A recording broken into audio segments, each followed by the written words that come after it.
like, okay, how can we build up this group and how can we make a better whole? I feel like we weren't including God enough. Welcome to my channel in a world of we're gonna just put our heads in the sand and pretend like nothing happened and keep producing a show to make it.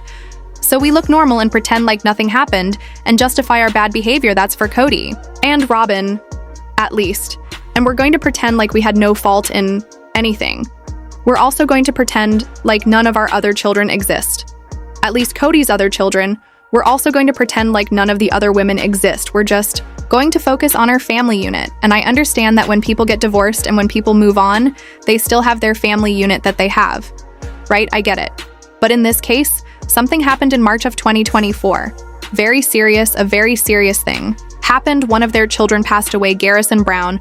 Once he passed away, there were a bunch of articles that came out about how the show is going to film the aftermath of his passing. And we assumed as fans first that it was outrageous that they would do this. Second, how were they going to do this? Garrison's last text messages were to production and other people that he worked with. His last message was basically just saying that he wanted to be able to hate people, but he couldn't because he missed the good days. And then he sent this photograph of a still from like back when they were doing a show for paintball for Caleb's bachelor party. And it felt like to us of your last text messages that you are looking back on the show and you're looking back on all these things that have happened in your life. And that show played such a part of your life that was devastating for you, right? And so a lot of us were just like, okay, how are they going to do this? This feels weird. And then we find out Kody didn't go to his house, right? He wasn't at the scene, right? Gabriel went to go get him, comes back, Kody doesn't show up at Hisson's home, doesn't show up.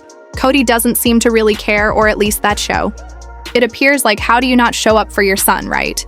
And Logan Brown was the one that had to keep things together for his family. And a lot of the responsibility of a lot of this fell on Logan and on Janelle. We know it's a very sensitive subject.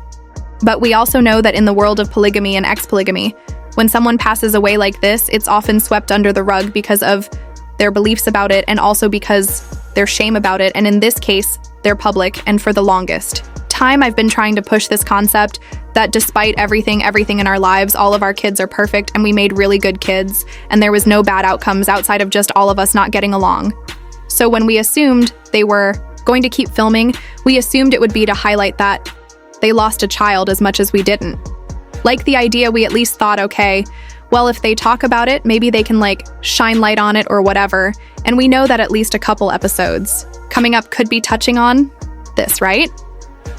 But the scene that they filmed for this episode was filmed in May of 2024. And we know this because photographs were circulating all over the internet of Kody and Robyn and the kids walking on the street in Flagstaff cameras following them. They looked like they were dressed up for Easter, and now we know that it was a dinner to celebrate the baptism of Aurora at her church. And during this dinner in May of 2024, there's no indication from anyone in the family that there's any sadness. There's no acknowledgement about any of the people that are missing. Kody's not thinking about anything. He doesn't look sad. He looks smitten and happy. And he's talking about how in love he is with Robyn and how doughy-eyed and how much the kids love him and what a great family he has. And it's 2 months removed from his son's death. I know you have to compartmentalize life. I know you have to be able to go on and do your thing, but to like go on and not even acknowledge it and then to want to sort of like rewrite history and be like, well, I screwed up over here, but don't look over there. Let's just focus here.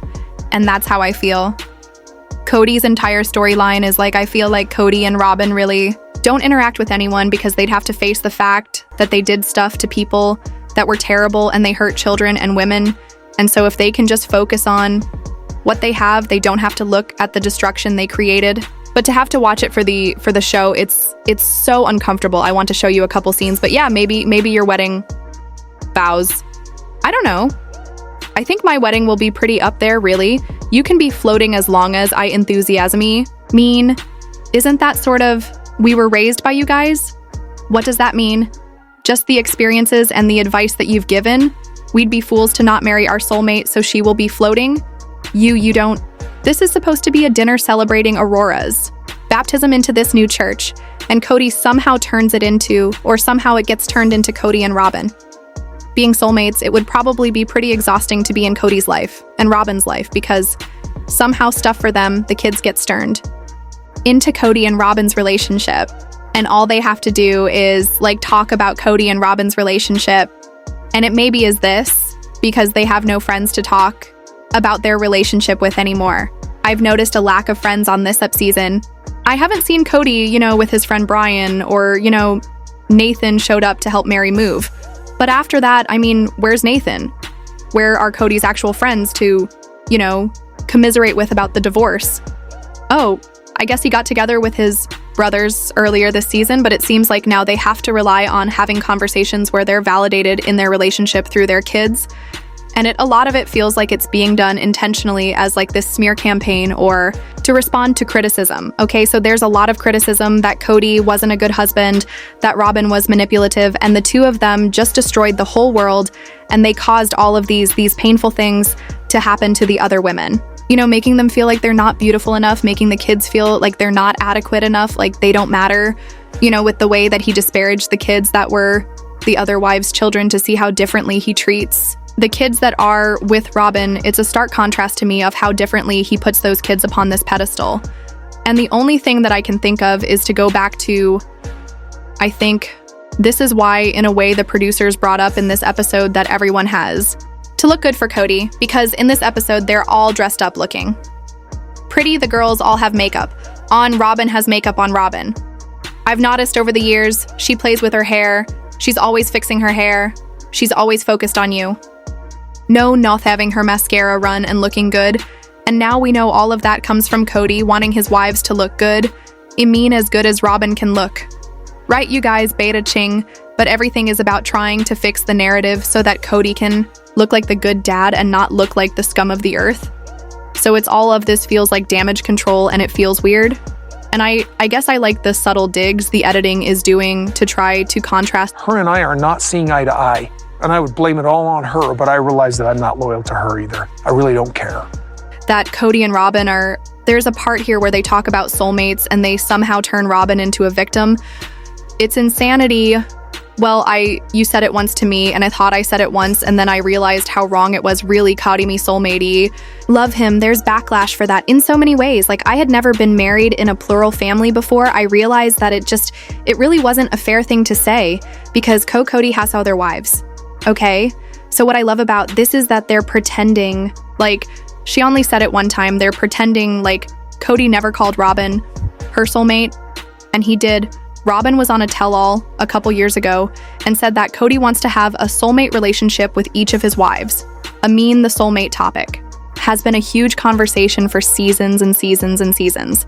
So now to be like I said it once in season 1, and it was so inappropriate because I didn't know, come on, Robyn, and you're not the victim. There was so much backlash. Well, Kody, you had a wife, and you're bringing in a woman that's 10, 12 years younger than you, and you are flaunting her around because she's thin and younger.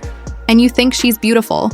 And to this day, you still have them all dressed up like they're your dolls, like your daughters. Are your dolls, like your kids are an extension of who you are, and that's sort of what Christine and everyone was alluding to. It's like I saw a Daily Mail article, and they were like, Kody Brown was like the polygamist, Hugh Hefner, like he wanted his wives to look a certain way. He wanted them to look good for him, as sort of like a representation of like his worth, his value.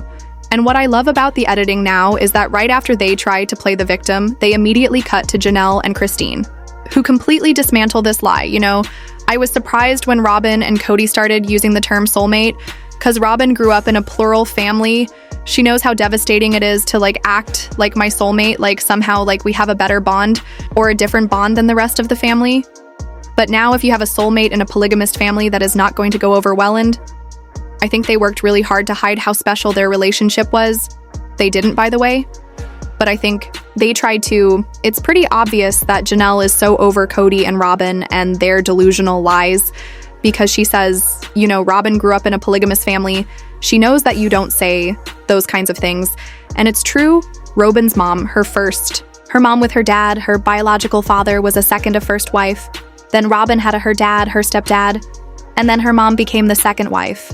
She grew up in that confine, she grew up in that cult, so she knows the ramifications of using words like that, right? And so she's going back to that old adage of Robyn playing pretend like she doesn't understand. Well, I didn't know I wasn't supposed to say that, come on, Robyn.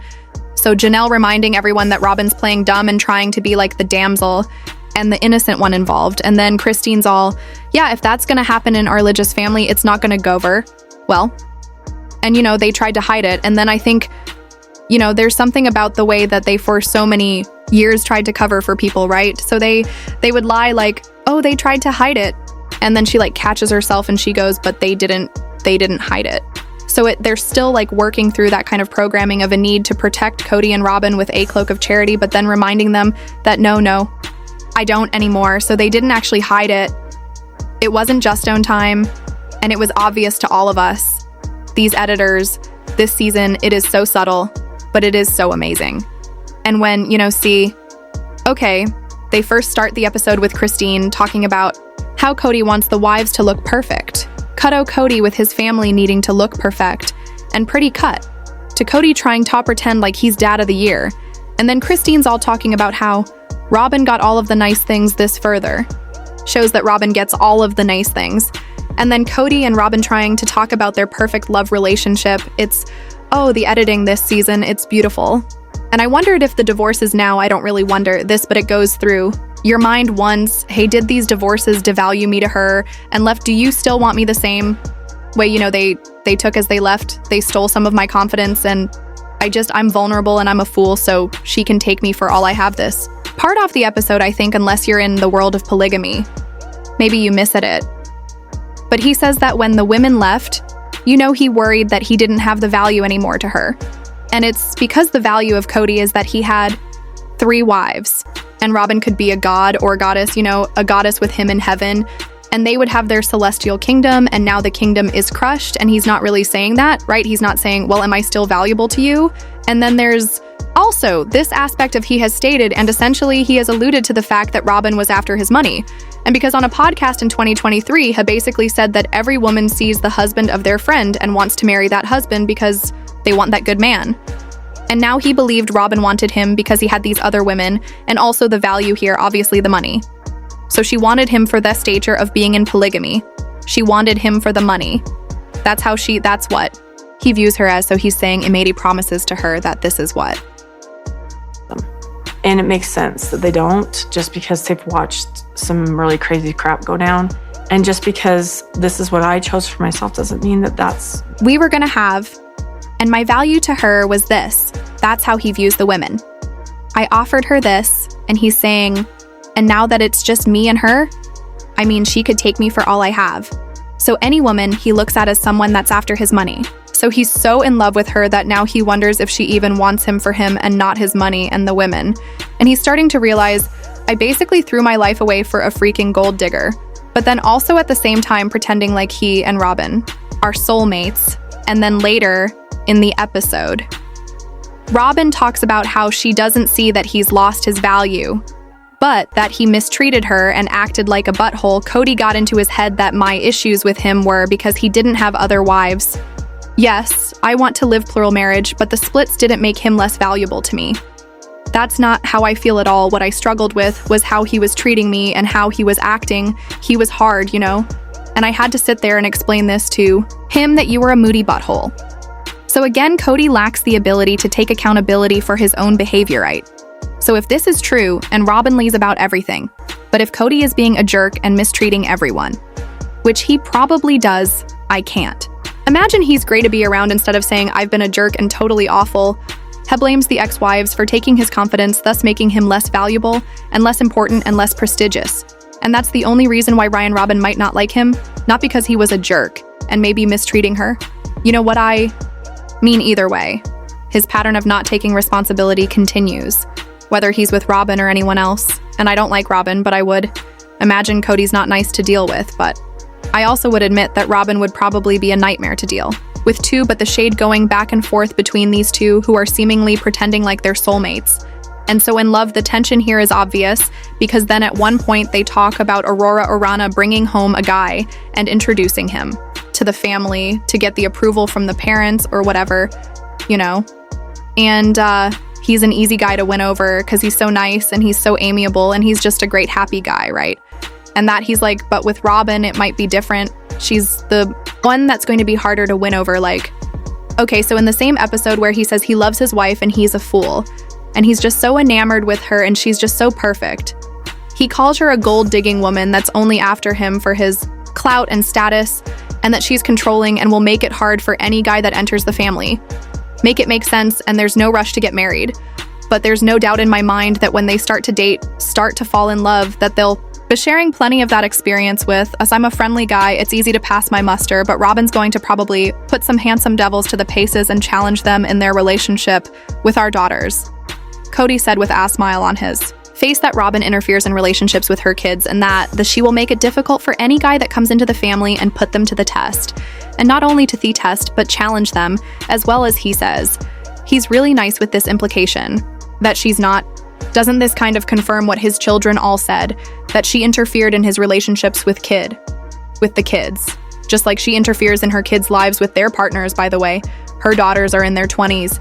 Now they don't really need their mom involved in their love lives, and I also don't like that Kody and Robyn, after everything that's happened in their family, after the death of Garrison, are using this opportunity to try to rub it in everyone's face that they are a happy, loving family and so godly with this sort of veiled overlay that it's because God wasn't involved with everyone else. Not them, they have God. Not them. Those people are the ones that lost God, not us, and it's their fault because they don't have God and we're the godly one. It's just this delusions of grandeur. So Kody and Robyn's marriage is just a hot mess. Tell me, what are your thoughts about the editing this season, about the glossing over of Garrison's death, and also about what Kody has to say about his controlling gold-digging wife? Sound off below. Thanks so much for watching. Make sure before you go, give this video a thumbs up. Make sure to subscribe to my channel if you haven't subscribed, and click the bell so you never miss a video. Bye, guys.